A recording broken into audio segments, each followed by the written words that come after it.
한국 시간으로 이번 주 목요일 새벽 미국이 드디어 기준금리를 내렸습니다. 미국 연준은 금리 결정과 함께 3개월마다 미래의 금리를 제시하는 점도표를 발표합니다.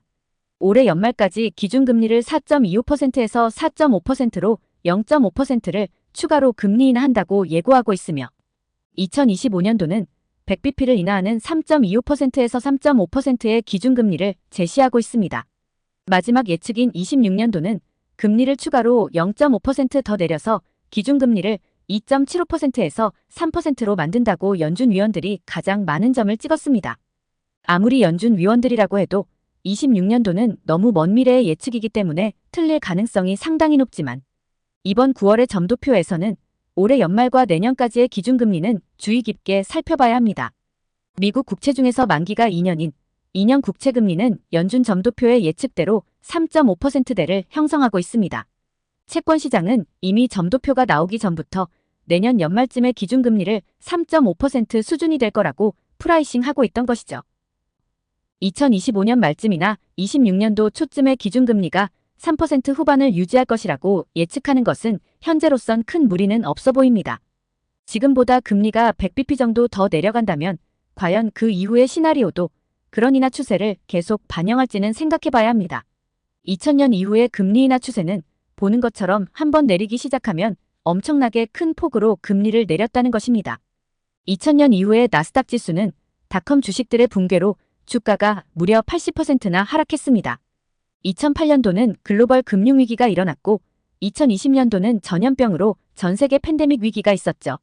이런 2000년 이후의 금리 인하는 모두 엄청난 트리거나 사건으로 인해 결국은 금리를 큰 폭으로 내리는 계기가 있었지만 이번에 2024년 9월부터 시작되는 금리 인하 사이클에선 과연 2000년대 시나리오처럼 큰 폭의 금리 인하 트리거가 있을지는 아직 미지수죠.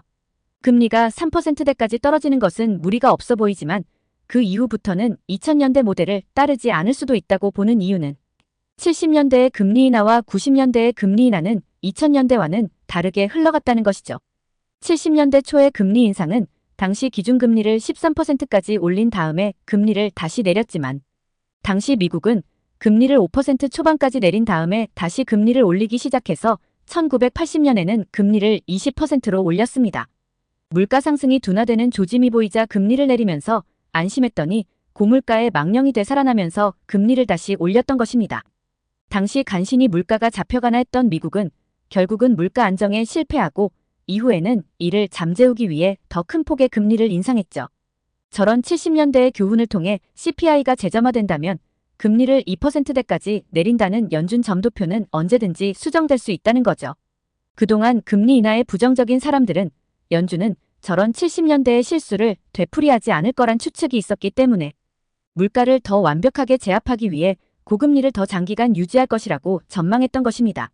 하지만 미국 중앙은행의 책무는 물가만 잡는 게 아니라 완전 고용이라는 다른 목표도 가지고 있습니다. 5.5%의 기준금리를 더 장시간 유지했다가는 계속되는 실업률의 증가와 경기 침체가 거의 확정되는 수준으로 가기 때문에 지속 가능한 경제 성장을 위해 결국은 금리를 내릴 수밖에 없던 것입니다. 또 봐야 할 금리 인하의 사례는 비교적 가까운 90년대입니다. 미국은 1994년부터 금리를 올리기 시작해서 95년도에 인상을 마무리하고 그 다음엔 금리를 내렸습니다. 하지만 보는 것처럼 금리를 크게 내리지 못하고 99년부터 2000년까지 금리를 다시 올렸음을 알 수 있습니다.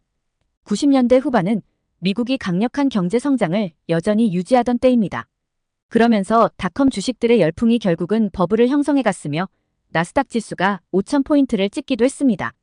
당시 연준은 이러한 거품이 경제에 미치는 영향을 우려하여 2000년까지 금리를 6.5%로 끌어올렸던 것입니다. 이제 우리는 70년대와 90년대의 사례를 통해 연준이 금리를 내리더라도 금리 인하를 오래 유지 못하거나 오히려 금리를 다시 인상할 수도 있음을 알게 됐습니다. 8월 초에 일시적으로 폭락했던 미국의 주가지수는 현재 대부분 회복한 상태입니다. S&P 500 지수와 다우 지수는 아예 역사상 최고치를 갈아치웠습니다.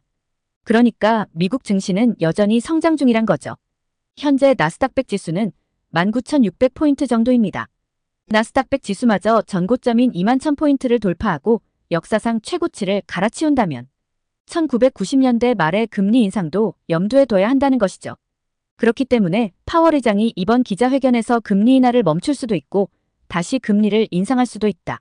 이렇게 모든 옵션이 다 가능하다는 식으로 말했는지도 모르겠습니다. 이번 금리 인하를 통해 확실히 통화 정책의 방향을 완화적인 쪽으로 수정한 것은 맞지만 투자자들은 금리 인하 사이클이 2000년대 시나리오만 있지 않다는 것을 알아야 할 것입니다.